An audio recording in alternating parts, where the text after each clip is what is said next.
และนั่นก็คือบรรยากาศในตอนค่ำคืนของเมื่อวานนี้กับการเฉลิมฉลองส่วนว่าบรรยากาศในตอนเช้าของวันที่2ธันวาคม2025นั้นทั้งบริเวณเส้นทางหนองบอนหาประตูทางเข้าเดินพระธาตุหลวงที่มีเสาสัญลักษณ์แคนลาวบรรดาก้นกำลังจากแขนงการต่างๆและพ่อแม่ประชาชนก็ได้ย่างเข้าสนามหลวงที่เต็มไปด้วยบรรยากาศที่คึกคืนและก็เป็นแห่งบันดาลใจอันแห่งกล้าเข้าสู่พิธีเฉลิมฉลอง50 ปีวันสถาปนาสาธารณรัฐประชาธิปไตยประชาชนลาวในบรรยากาศแห่งความเบิกบานมวลซืนที่เต็มไปด้วยก้อนกำลังแขนงการต่างๆเช่นกำลังป้องกันชาติป้องกันความสงบองค์การจะตั้งขันกระทรวงสาวนุ่มเมยิงกรรมบาลแนวราวสั่งชาติสหพันธ์นักรบเก่าและมวลชนสาวนครหลวงมิจันทร์ได้พร้อมกันอย่างเป็นขบวนอย่างฟุดฟื้นพร้อมทั้งจับทุงชาติทุงผักมีทั้งเฒ่าแก่แนวโฮมนักเรียนนักศึกษาและมวลชนลาวบรรดาเผ่าทางภายในและต่างประเทศ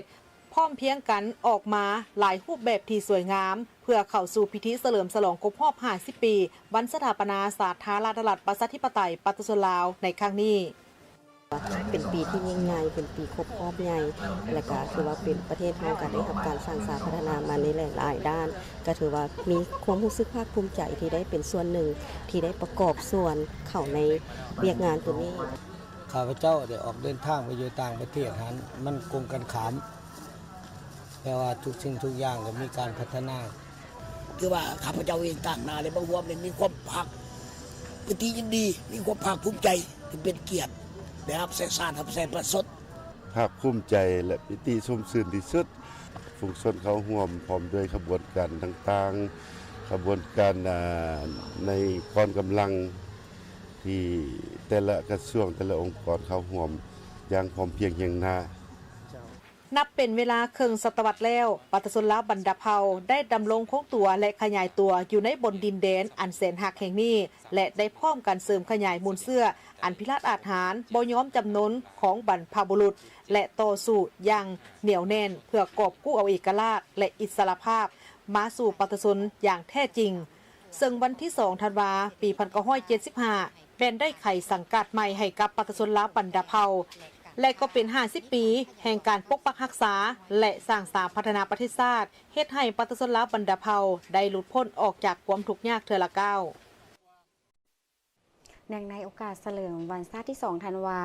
ทีมข่าวโทรภาพแห่งชาติลาวเฮาได้ไปสัมภาษณ์บางทัศนะของประชาชนลาวบรรดาเผ่าในนครหลวงเวียงจันทน์ในมือเฉลิมฉลองใหญ่วันชาติครบรอบ50 ปี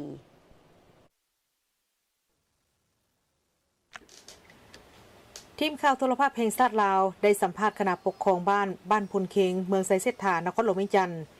ย้อนเห็นว่าบ้านดังกล่าวนี้เป็นบ้านที่อยู่ติดกับจุดสนามหลวงซึ่งเป็นสถานที่ที่จัดพิธีเฉลิมฉลองวันชาติครบรอบ50 ปีในปีนี้ท่านพรทิพย์ประพันธ์รองนายบ้านพุนเค็งซึ่งเป็นผู้ชี้นำเวียกงานป้องกันชาติป้องกันความสงบขันบ้านท่านได้กล่าวว่า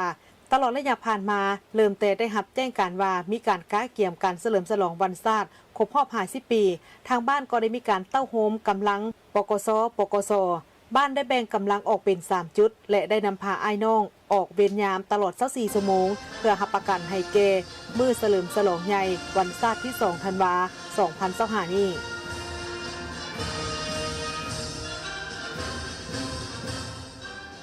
รัฐเฉลิมฉลองในปีนี้ก็ถือว่าอันยิ่งใหญ่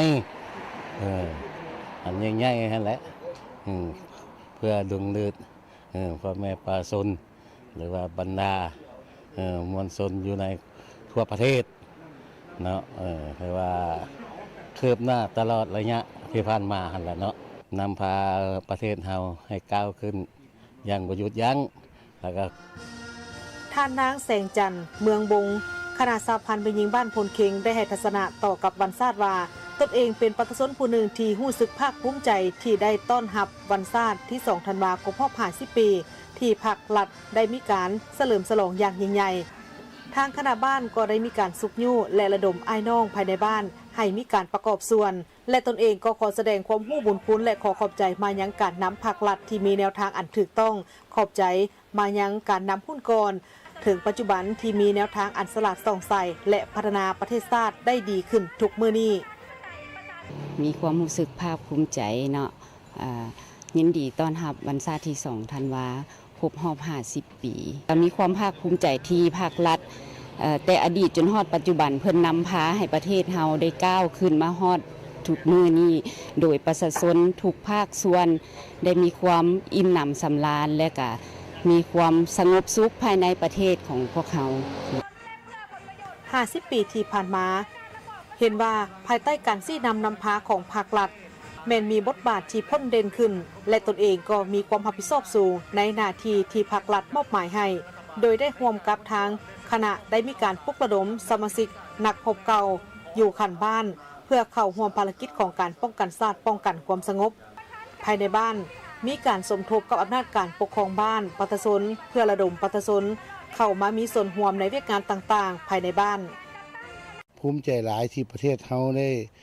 ก้าวมาอยู่จุดนี้เนาะคือได้ครบรอบ50 ปีวันสถาปนาประเทศเฮาในปีนี้เนาะ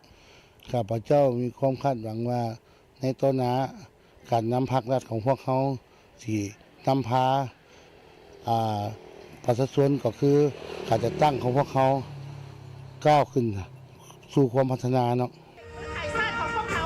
นี่เป็นทัศนะจากอำนาจการปกครองบ้านพลเค็งที่เป็นบ้านที่อยู่ติดกับสนามหลวงซึ่งเป็นสถานที่ที่จัดพิธีเฉลิมฉลองวันชาติที่2ธันวาคมรอบ50 ปี